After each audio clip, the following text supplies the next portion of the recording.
أولا ها هي مقدمتي باللغة العربية، وبعد ذلك ستحدث باللغة الإنجليزية. شكرا على دعوتك وشكرا لمكرم عباس. هدفي هو ملخص لكم من عملي على الألكوران. تشير هذه الكلمة إلى ترجمة القرآن باللغات اللاتينية بين القرن الثاني عشر والسابع عشر. تم تنفيذ 10 الترجمات للقرآن في الغرب باللغة اللاتينية. كل هذه الترجمات تريد أن تجادل، هذا مهم، تجادل. يريدون فهم القرآن لانتقاد الإسلام، لكن المترجمون دقيقون وجادون. لقد بذلوا جهودا كبيرة للترجمات، والقارئ هو الذي يحكم وينتقد في القرآن وليس المترجمين. سأستخدم مثال سورة الفاتحة لشرح طرق الترجمة. سأخذ 3 ترجمات لاتينية فقط. سأعرض نتائج هذه النصوص اللاتينية الثلاثة. هل يمكن اللغة اللاتينية أن يفهم معاني الفاتحة العديدة؟ This is what I want to explain during the following minutes with you. First, who are the translators? What are their skills to translate the Quran in this Alcoranus in Latin? Today, I only keep 3 for convenience, the most representative translations of the Quran. Robert of Ketton first was an Englishman who came to Spain around 1140 to learn astrology. He studied astronomy and mathematics in Catalonia. It was a boat of Cluny Peter the Venerable, who commissioned from him a translation of the Quran and had difficulty in detaching him from his studies to carry out the translation. Peter's goal is to have reliable information about the Quran in order to convince Muslims that Christianity was the true religion, by the weapons of the reason and not only with strike. Who translated the Quran of Robert? Robert was a Latin, but backed by a Muslim called Muhammad. So he's an Arabic-speaking Latin assisted by a Muslim Arab. This version had a great success with 18 complete manuscripts preserved. Then this version was published in 1543 in Basel by the Protestant theologian Bibliander, then translated into Italian, German, and Dutch. Until the middle of the 17th century, the West knew the Quran primarily from this version. The second Latin Quran, that of Mark, Canon of Toledo, who was a Mozarabic, that is to say, an Arabic-speaking Christian by birth, who lived under Muslim rule before the conquest of Al-Andalus by the Christian kingdoms of the north. He studied medicine. Then in 1210, he translated the Quran at the request of the Bishop of Burgos. This man is therefore on horseback between the 2 civilizations, but his work is unsuccessful with 2 manuscripts. Finally, Ludovico Marracci was a priest at the service of the papacy, Arabic-speaking. He translated the Bibles and the Quran, and his work was the last Latin translation of the Quran. It was published in Padova in 1698. His translation is preceded by a vast controversial file, very detailed, studying the language, the history of the Quran. Each surah, each chapter is supplemented by notes and scholarly comments. He wants to give missionaries a textbook to challenge the Quran. He uses the sacred text to demonstrate its error, and his vision is controversial, but his notes are very rich. Here you have a picture of the fâtiha, the Surat al-Fâtiha, in one of the manuscripts of Robert of Ketton. Here you have a manuscript of 17th century of Mark of Toledo. And here you have the book published by Ludovico Marracci in Rome.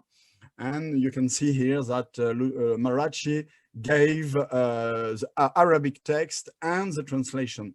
At the opposite, Mark of Toledo and Robert never gave the Arabic text. All these authors assume a clear controversial project in their prologue. All have an intimate knowledge of Arabic, but not necessarily of Islam or of its own culture. Mark and Ludovico are more learned than Robert, who was first of all a mathematician. In the general aspect, the Surah, fâtiha, opens in Arabic as in Latin with the basmala, the invocatory formula in the name of God, essential at the beginning of each prayer. Robert of Ketton is considerably Hello. Hello. Do you want to come in the? It's good. Can I continue? Yeah.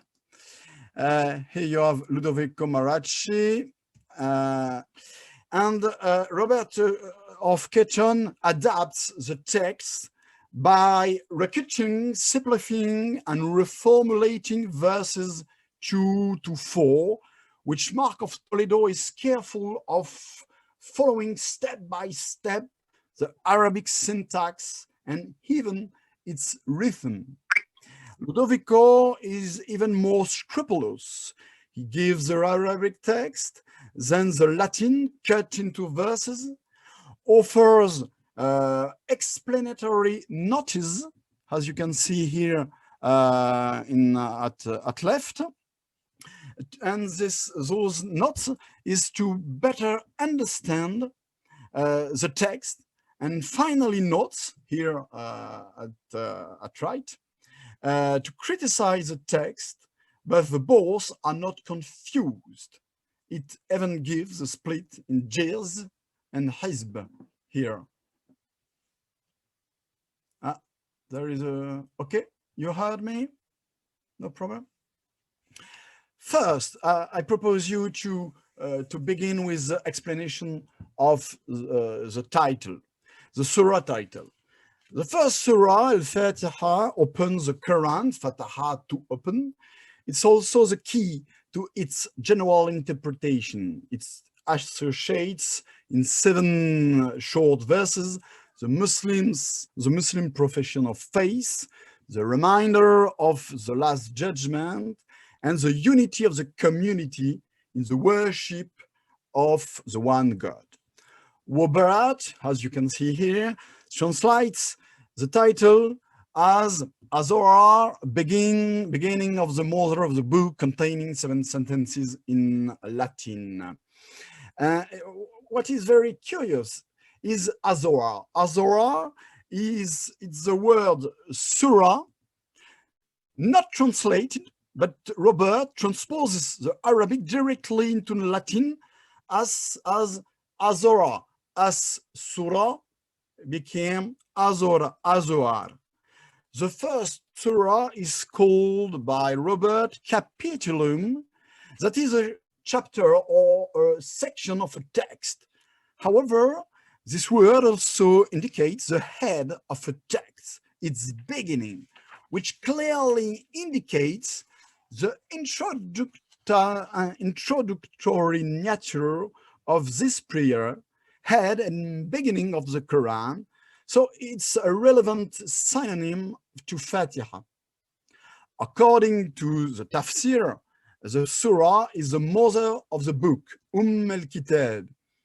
Robert knows the traditional title of the surah, which he faithfully transposes, Mater Libri, mother of the book. The indication of 7 verba, seven sentences, 7 words, translates from Arabic ayat. In Tabari, in the tafsir of Tabari, ayat designates a sign and also a story. The parallel between verbum in Latin and ayah in Arabic is particularly true because the Arabic word indicates the prodigious nature of the verse revealed by God as a miracle. As for the Latin term, it applies to a sentence, to a precept, and to any meaningful word, but also to the Christ, as the divine word came to humanity. The two substantives, therefore, jointly express the sacred word transmitted. Mark calls the surah material of the book of 7 periods, first section of Azora. The word materia in Latin has the meaning of framework, of material substances. The 7 periods is a term in Latin rhetoric designating a line and more particularly its final part. Mark identifies a specific poetic form in the Quran in his tradition. He also transcribed surah by azora, or section, a word which means the cut, the division. It's a pejorative term in Latin. And basically, Ludovico offers 2 versions with slight differences. He translates first surah of the Alcoran opening, Mecca, divided in 7. He gives a phonetic transcription, Alcoran, a good literal translation, opening. The fâtiha is opening chapter of the Quran, like a muftah, like a key, and sings the surah according to the Latin rhetoric, because in Latin the comma is a small part of a verse composed of 2 feet and 1 syllable. So it's very interesting because Ludovico feels very good that the Quran is the fâtiha is a poetic system of a story. On the other hand, he prefers the notion of comma to that of period, so he reduces the verse to a phrase, but marked by a particular rhythm. He knows some Islamic background, since he knows it was revealed in Mecca. So for these 3 authors, the fâtiha refers to a particular poetics and not to a prose text, even if this poetry does not correspond to anything in Latin. First verse Robert translate Bismillah ar-Rahman ar-Rahim by to God merciful and benevolent.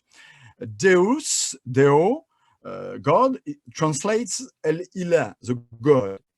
Misericords means compassionate, merciful, translates Rahman, that is to say the idea of compassion towards his creature. Pious means reduce, pious, good, who takes pity. And in Arabic, Rahim, very merciful, full of love, of compassion. And the expression misericords et pius in Latin comes from Saint Cyprian and Saint Ambrose, and especially from the Liber Mozarabicus Sacramentorum, who was written by Arab Christians from Toledo. It's therefore possible that Robert adapts the Quran to the Mozarabic liturgy of Al-Andalus. Perhaps. For Mark, he translates in the name of God merciful who takes pity. And you see that Ludovico, the translation is very close to Mark 1. Miseritor, who has pity, merciful. And what is very interesting is the both word, misericordis, miseratoris, because in Latin, the expression gives a rhythm in Latin, which is close to the rhythm of tajweed in Arabic. So Mark is able to imitate in Latin the Quranic style, at least he adapt it, maybe, I think so. And Ludovico certainly uses Mark's translation, which means that the Latin very early had the same interpretation of this verse, with the idea of a rhythmic and syntactic comparison close to Arabic. The absence of the basmala here is interesting because in the tafsir, it does not belong to the surah. I maybe don't have time to explain the whole surah, but it doesn't matter. Verses 2 and 3. Robert here creates a very short verse, a very short translation. He removes the repetition of the verses 3 because for him it has no importance for the meaning. While in Quranic Arabic, this verse responds to a sound, a poetic logic, and to worship from the Quran. And this is very important because for Latin translator, when you repeat the same verse, the same sentence, it doesn't matter, you can cut it. But in the Quran, you don't have to do that because it's very important.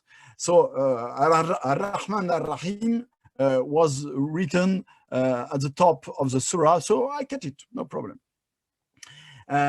Mark is closer to the text, to the Arabic text. It transforms the root Hamida, the praise, the thanksgiving, by Gloria. The correspondence in Hamida and Gloria is not good unless we consider the Gloria of the Mass, where the faithful confess the poor and gratitude to God.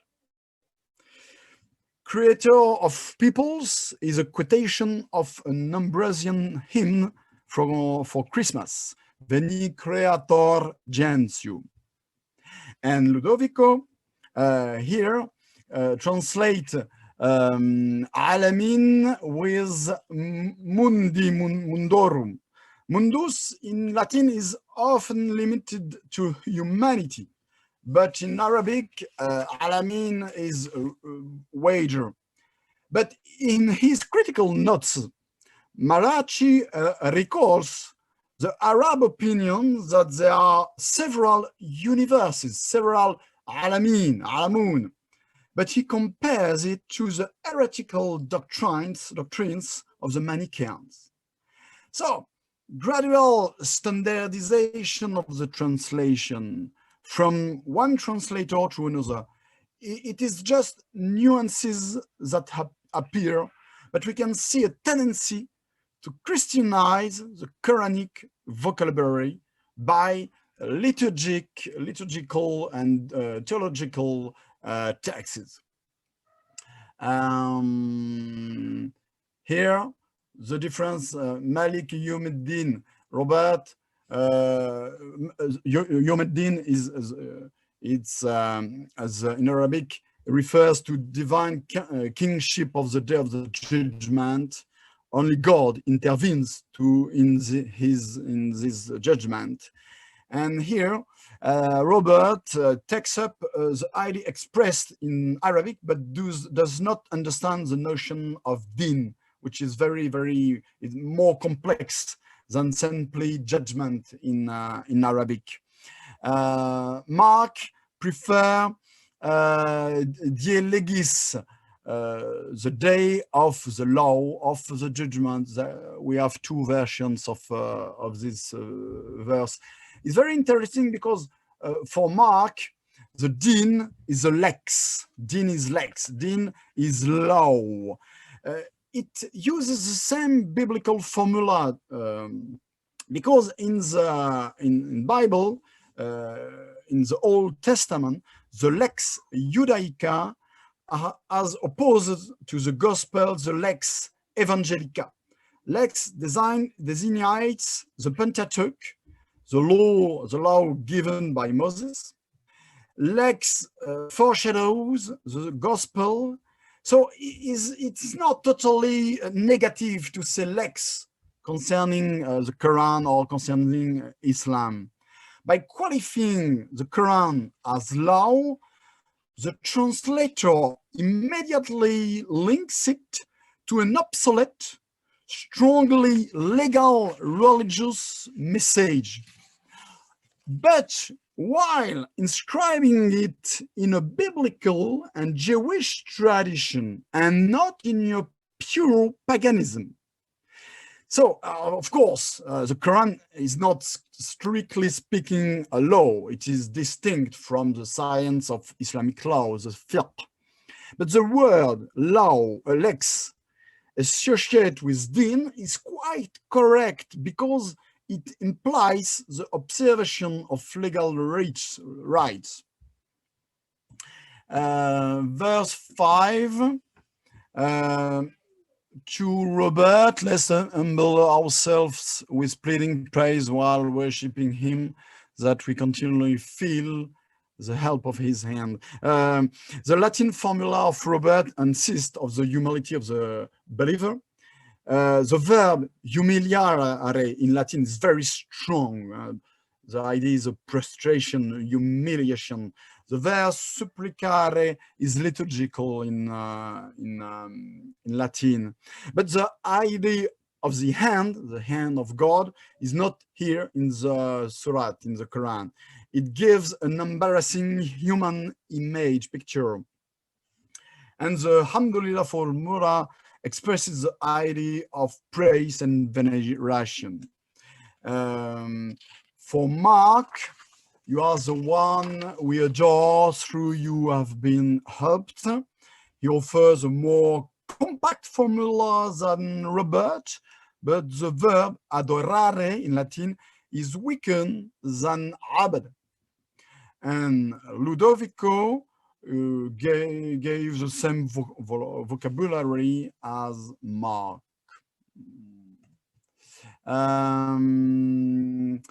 Verse 6, اهدنا صراط المستقيم. For Robert, the grace of the way and the dogma.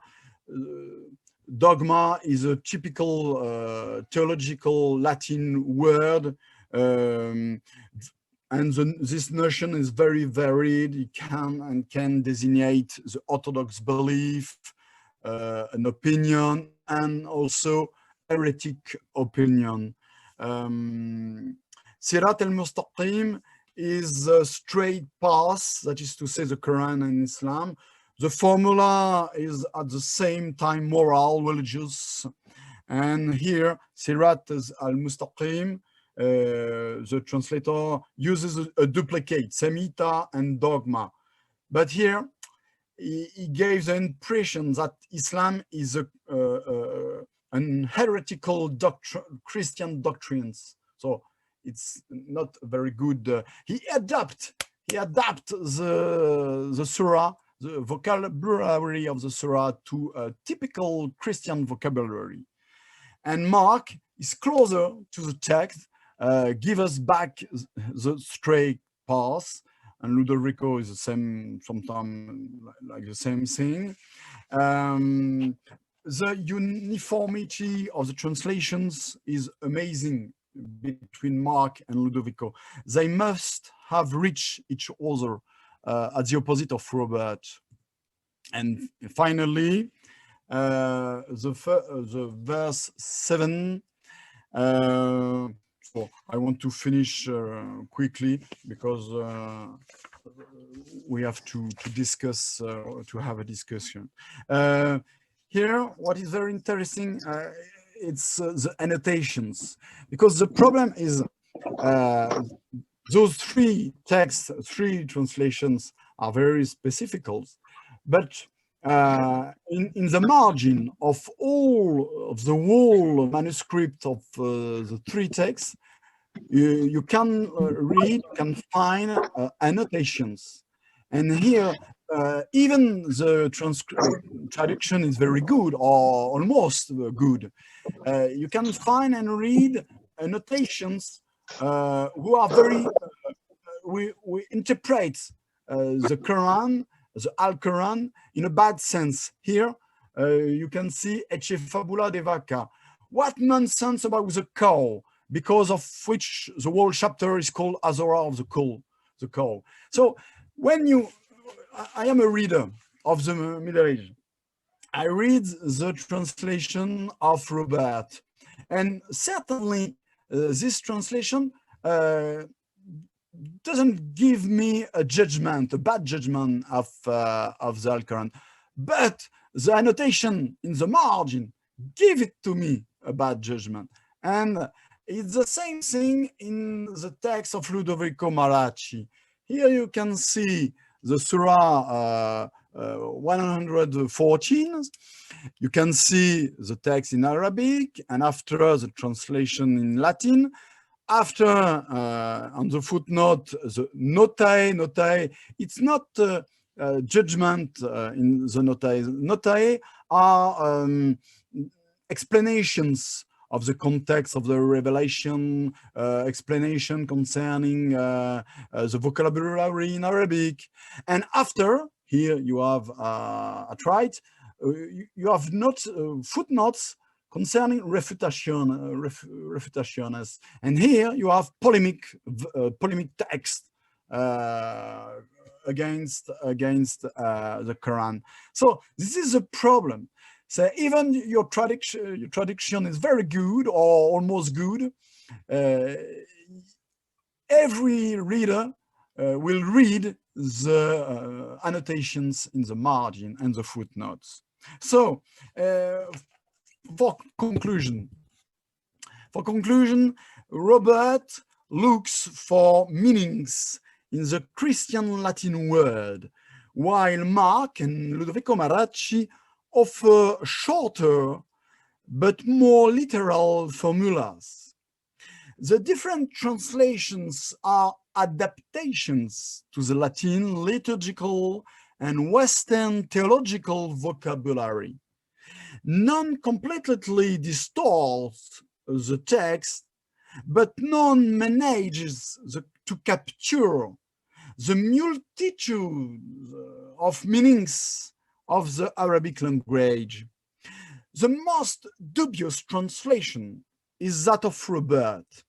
The most faithful to the rhythm and to the meaning is that of Mark, who was an Arabic speaking by birth, and no Robert. The most exact and the most acute is that of Ludovico Marracci. All of them adapt the Quran to Latin rhetoric, define the Surah al-Fâtiha as a poetic text, and adapt it to the doctrinal nuances of Christian Latin. It's especially the comments in the margins or at the bottom of the page that create the controversy, the judgment, and not the text itself. Despite the complexity of the text, the translation differences are not that great, indicating a tendency toward homogeneization. It should be noted that the translation reached a very high standard with Ludovico, in particular thanks to the comments which allow a good understanding of the text. Thank you very much.